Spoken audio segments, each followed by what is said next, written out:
Alright, you were assigned problems on page 501 for this homework. Problems 4 through 14 and 36 through 38, all evens. So that's 8 problems in total. I'm going to do half of those, so I'll do 4 problems for this homework. I'm going to start with number 10, and then I'll do 14, and then I'll finish off with number 36 and 38. So starting with number 10, I have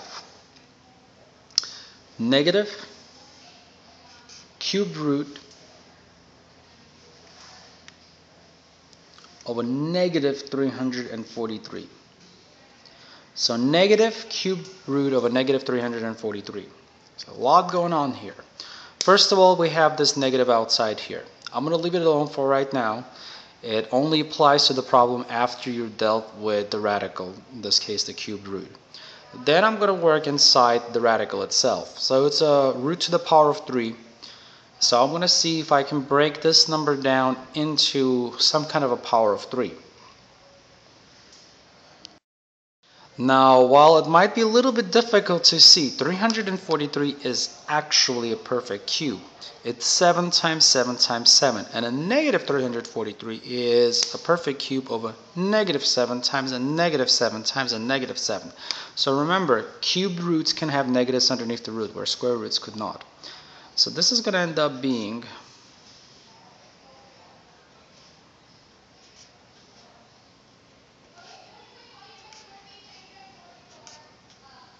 a negative.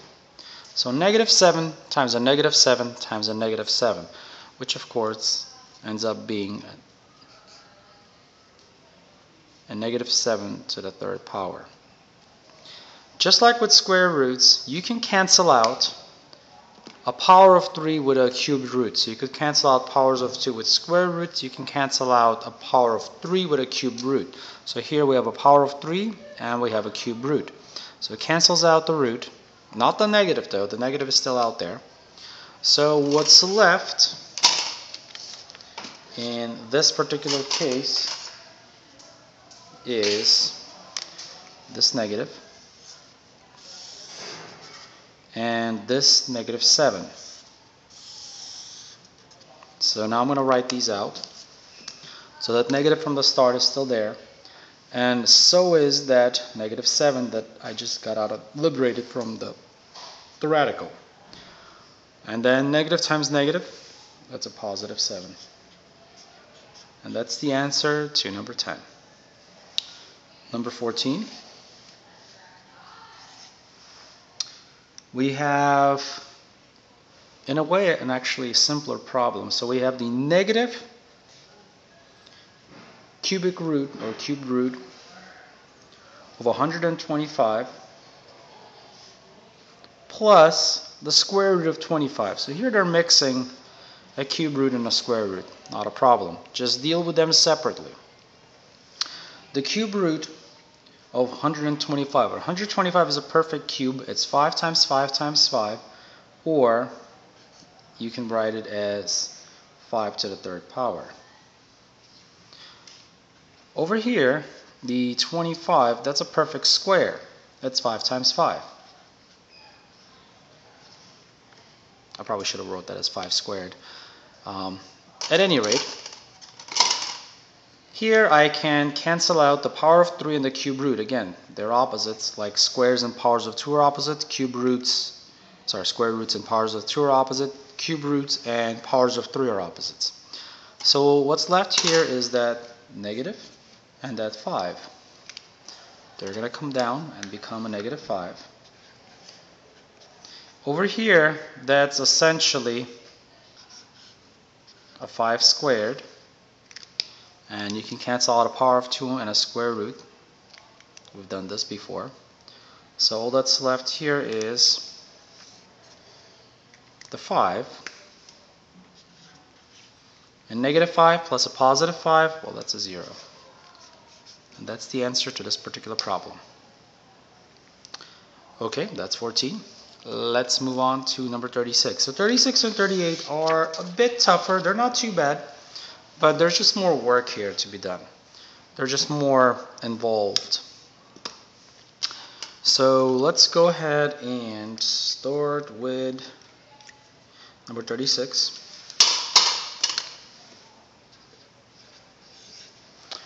So I have a cubed root of 27x to the 15th power times another cubed root of x to the third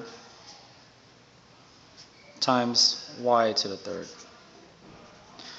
Now I could have, if I wanted to, combined these two under one big cubic root. So you can mix a pair of cubic roots such that you could mix a pair of square roots.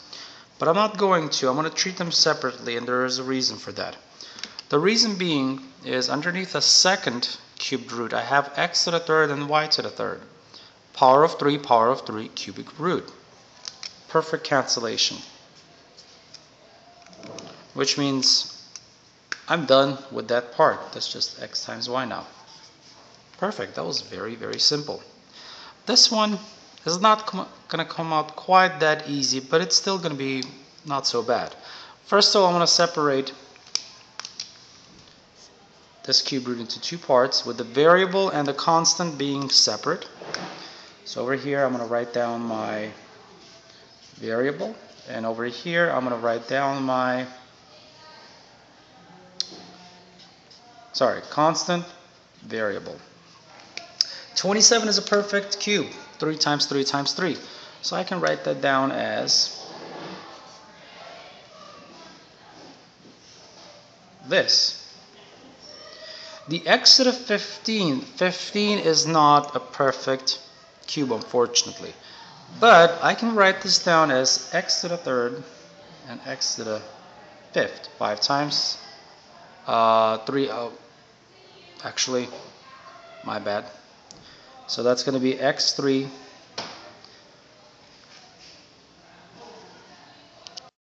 we're not multiplying, we're adding. So I can break it down into this times this times this times this. I know it looks a little bit complicated, but if you look at it from a product property standpoint, then that's a 3. You add the exponent. 3 plus 3 is 6, plus 3 is 9, plus 3 is 12, plus 3 is 15. 15, so that's another way of writing it. But what it allows me to do is write that x in powers of 3. Each of these x's is now in a power of 3, and I can break it up because the product property of exponent allows me to. So this and this are the same thing, because again 3 plus 3 plus 3 plus 3 plus 3 is 15. What this allows me to do is, and this was a cubic root, is now to do some perfect cancellations. Over here, power of 3 cube root, that's gone. Over here we have power of 3, power of 3, power of 3, power of 3, power of 3 cube root. And all of these come out, so the 3 comes out here, an x comes out, an x comes out, an x comes out, an x comes out, an x comes out. And now I'm going to write that over here as well. Actually more like over here. So now I have 3 times x times x times x times x times x times x y. Okay, alright, that's great. So what do we have? We have 3 times 1, 2, 3, 4, 5, 6. So we have 3x to the 6th y, because remember all these x's have just powers of 1. You just add the exponent. So that's your final answer. I know this looked a little bit complicated, but once you break it down, it's not so bad. Just remember that 15, you can break it down into x times 3 times x times 3 times x times 3 times x times 3 times x times 3, and then each of those is a power of 3, which means they cancel out with their cubic root. Last problem, 38. This one I think is actually a little bit easier than the last one we did, even though it looks a little bit more complicated.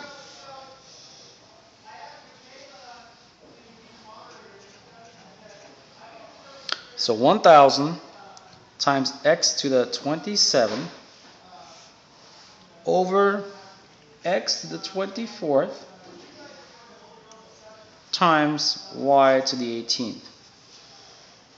Alright, so this looks complicated, but let's see if we can make it simple. First of all, if you remember from section, I think 8.2, the quotient of powers, where if you are dividing two of the same base, all you have to do is subtract their exponents. Where here we have the same base, the x, they're being divided. So all you have to do is subtract 24 from 27. So you got 27 minus 24. So it's going to be the first step of us simplifying this problem. So it's still a 1000 on the top. Then 27 minus 24, that's x to the third. On the bottom, we no longer have any x's because 27 minus 24, that's nothing. That's 0. X to the 0, that's, I can technically write down if you want to, x to the 0 times y to the 18th. But we just know anything to the 0 power is 1, so that's just going to turn into a 1. Then let's work on the 1000 and the y to the 18th power. Okay, because now the x is to the power of 3, right? So that's going to cancel out with this just fine. But I'm going to leave that alone just for a second and work on everything else. 1000 is a perfect cube as well. It's 10 times 10 times 10, or 10. Please excuse this interruption. This is to announce. Sorry about that. So the 1000 is a perfect cube. It's 10 times 10 times 10, or 10 to the third power. Then we have that x to the third. I'm not going to write that x to the 0 because if you remember, x to the 0 is just simply 1. So that's 1 times y to the 18th. That's y to the 18th. But the y to the 18th, I can write it down as, and here we go.